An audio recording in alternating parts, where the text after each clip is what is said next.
Hello students, आज हम class 11th का यूनिट नंबर 2 से एक टॉपिक है जिसका नाम है डिस्कवरी ऑफ न्यूट्रॉन। इसको हम डिस्कस कर लेते हैं।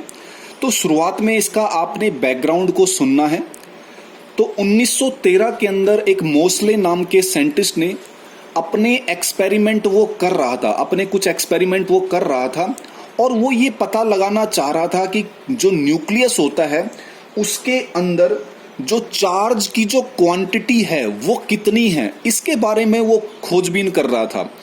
तो ये भी बताया गया था कि भाई जितने भी नंबर ऑफ एटम्स एक न्यूक्लियस के अंदर पाए जाएंगे, जितने भी नंबर ऑफ एटम्स किसी न्यूक्लियस के अंदर पाए जाएंगे वही उसका एटॉमिक नंबर होगा, उस एलिमेंट का वही क्या होगा, एटॉमिक नंबर होगा। और एक चीज आपने और भी पढ़ी थी डिस्कवरी ऑफ प्रोटॉन के अंदर, या इलेक्ट्रॉन कह लो, कि कोई भी प्रोटॉन है, ईच प्रोटॉन, हर एक प्रोटॉन को हम क्या कह रहे थे, 1 यूनिट मास के बराबर बोल रहे थे, 1 यूनिट मास के बराबर। तो 1 यूनिट मास यानी कि मास की बात चल रही है, यानी कि एक प्रोटॉन का 1 यूनिट मास है। तो अगर मान लो किसी न्यूक्लियस के अंदर 10 प्रोटॉन है तो इसका मतलब उसका मास कितना होगा, 10 होगा। तो यही इन्होंने एक फॉर्मूला बनाया कि भाई मास ऑफ एटम, किसी भी एटम का अगर हमें मास निकालना हो तो क्या करें, आप न्यूक्लियस के अंदर कितने प्रोटॉन्स है ये पता लगा लें, बस सीधी सी बात है। तो ये उन्होंने फॉर्मूला बनाया। लेकिन जब इस फॉर्मूले के ऊपर, इस कंसेप्ट के ऊपर वो चले तो केवल हाइड्रोजन को छोड़कर बाकी एलिमेंट्स का जो मास निकल के आया वो उनके एक्चुअल मास से कम निकल के आया। अब देखो, आपको पता है हाइड्रोजन का अगर मैं आपसे एटॉमिक नंबर पूछूं तो 1 होता है, तो एटॉमिक मास भी कितना होता है, 1, यानी कि सेम। तो ये कंसेप्ट तो इसके हिसाब से तो ठीक है इस फॉर्मूले के। लेकिन अगर आप इसी फॉर्मूले को अगर आप बेरिलियम के ऊपर लगा के देखो तो बेरिलियम का एटॉमिक नंबर 4 होता है। 4 का मतलब क्या है कि उसके नंबर ऑफ प्रोटॉन्स 4 है। तो नंबर ऑफ प्रोटॉन्स 4 है तो इसका मतलब उसका मास भी कितना आना चाहिए, 4, लेकिन उसका मास आता है 9। अब बोरोन को लेके चलें, बोरोन का एटॉमिक नंबर 5 होता है लेकिन मास उसका 11 होता है। तो होना चाहिए इस फॉर्मूले के हिसाब से 5, तो 11 क्यों हुआ? तो यही चीज उन साइंटिस्ट के माइंड में चल रही थी कि भाई इसका मतलब कहीं ना कहीं किसी ना किसी जो न्यूक्लियस है हमारे पास, उस न्यूक्लियस के अंदर कोई ना कोई दूसरा पार्टिकल्स भी प्रेजेंट है जिसका कोई चार्ज नहीं है लेकिन उसका कुछ ना कुछ कंसिडरेबल मास जरूर पाया जाएगा।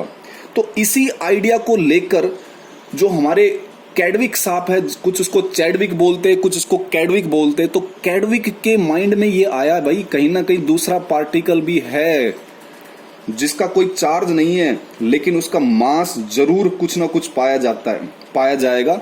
ठीक है, तो यही बात कैडविक को समझ में आई। तो कैडविक ने फिर क्या किया, अपने एक्सपेरिमेंट स्टार्ट कर दिए। तो उन्होंने क्या एक्सपेरिमेंट किया, उन्होंने एक्सपेरिमेंट किया स्कैटरिंग एक्सपेरिमेंट। स्कैटरिंग का मतलब होता है कि भी पार्टिकल्स को टकराना आपस में। तो उन्होंने क्या किया, लाइट एलिमेंट्स जैसे कि बेरिलियम और बोरोन को उन्होंने लिया और उन बेरिलियम और बोरोन के ऊपर उसने बोम्बार्डमेंट का मतलब होता है टकराव करवाया। किसका टकराव करवाया? फास्ट मूविंग अल्फा पार्टिकल्स का टकराव करवाया।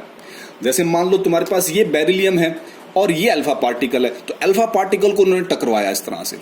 तो टकराने के बाद ये देखा गया कि उस बेरिलियम एटम में से कुछ और हमारे पास एटम निकल के आए, जैसे कि कार्बन एटम, और एक पार्टिकल निकल के आया न्यूट्रॉन। आप इधर देखें, जैसे अल्फा पार्टिकल क्या होता है, हीलियम 2 जिसका मास कितना है 4, इसको हमने बेरिलियम से टकराया तो बेरिलियम का एटॉमिक नंबर 4, मास 9। तो इन बेरिलियम में से क्या बाहर निकला, एक कार्बन निकला।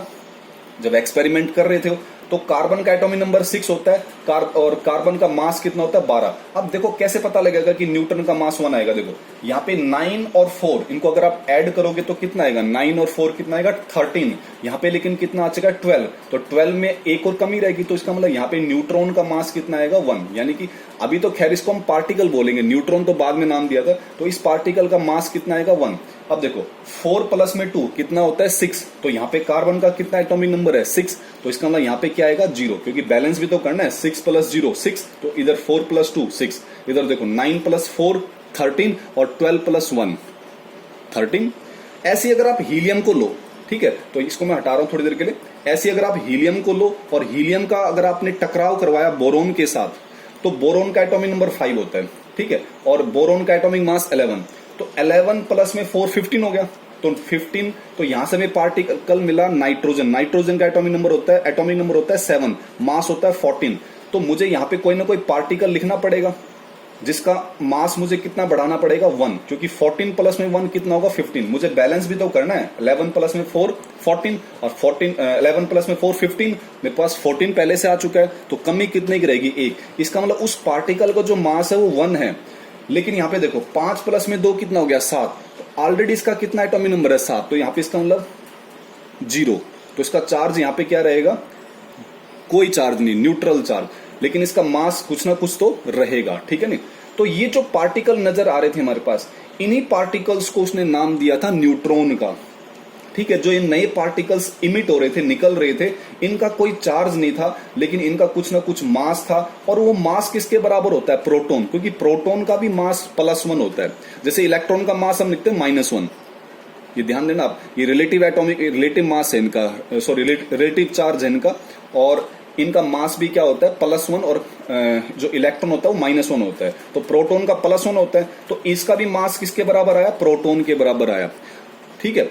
तो इस पार्टिकल को कैडविक ने क्या नाम दे दिया, न्यूट्रॉन का नाम दे दिया। तो यहां से डेफिनेशन निकल के आती है न्यूट्रॉन की, कि न्यूट्रॉन एक फंडामेंटल पार्टिकल है जिसके पास कोई चार्ज नहीं है, लेकिन उसका जो मास होता है वो कहीं ना कहीं प्रोटॉन के बराबर होता है, या फिर हाइड्रोजन एटम के बराबर होता है, क्योंकि हाइड्रोजन एटम का भी मास कितना होता है 1। क्लियर। आपने एक ये टेबल है जिसको डिफरेंस के तौर पे आपने पढ़ना है, और इनको आपने याद भी रखना है। जैसे कोई आपसे पूछ ले ये जो सब एटॉमिक पार्टिकल्स है, इलेक्ट्रॉन, प्रोटॉन और न्यूट्रॉन, तो इनका मास आपसे पूछ ले कोई, तो इलेक्ट्रॉन का मास आपको पता है 9.11 10⁻³ किलोग्राम। ऐसे आप प्रोटॉन का याद करना, न्यूट्रॉन का। अगर हम मास को एटॉमिक मास यूनिट के तौर पे लें, AMU, जिसको हम U भी बोलते हैं, तो इलेक्ट्रॉन का मास ना के बराबर 0, प्रोटॉन का मास 1, और न्यूट्रॉन का मास भी कितना होता है 1। इसलिए तो हमने डेफिनेशन में भी पढ़ा था कि जो न्यूट्रॉन होता है उसका मास लगभग किसके बराबर होता है, प्रोटॉन का। ऐसी चार्ज को आपने याद रखना है भाई, इलेक्ट्रॉन का चार्ज माइनस में होता है 1.60 × 10⁻⁹ कूलम। हम यहाँ पे माइनस या प्लस लिखे ना लिखें, लेकिन आपको पता होना चाहिए इलेक्ट्रॉन को हम नेगेटिवली चार्ज पार्टिकल बोलते हैं। प्रोटॉन का भी मास सेम है, बस ये पॉजिटिवली चार्ज पार्टिकल है। और न्यूट्रॉन का तो कोई चार्ज ही नहीं होता, हमने पढ़ा भी डेफिनेशन के अंदर। कैडविक ने बताया भी था कि जब पार्टिकल्स जो निकलता है बाहर उसका कोई चार्ज नहीं है, ठीक है। अगर इनकी रिलेटिव चार्ज की बात करें तो इलेक्ट्रॉन को अगर हम इसको सिंपली हम बोलें तो इसका -1 चार्ज होता है, प्रोटॉन का +1, और न्यूट्रॉन आपने भी बताया कोई चार्ज नहीं होता है। क्लियर। तो एक बार इसका हल्का सा रिवीजन कर लेते हैं। रिवीजन सिंपल सा है, कैडविक ने कुछ नहीं कहा। कैडविक ने ये कहा कि आपने कोई मान लो एटम ले रखा है, उस एटम पर अगर आप अल्फा पार्टिकल क्या होता है, हीलियम को बोलते हैं। हीलियम का जिसका चार्ज कितना होता है 2 और एटॉमिक मास कितना होता है 4। तो अगर हम हीलियम का इस एटम के ऊपर अगर हम बोम्बार्डमेंट करवाएं तो इस एटम से कुछ पार्टिकल्स बाहर निकलते हैं जिनका कोई चार्ज नहीं होता, नो चार्ज, और जिनका मास लगभग किसके बराबर होता है, या तो प्रोटॉन के बराबर होता है या फिर हाइड्रोजन के बराबर होता है, जिसको हमने इनको कहा था। यही तो है हमारे पास न्यूट्रॉन, जो सब एटॉमिक पार्टिकल्स जो बाहर निकलते हैं, ठीक है।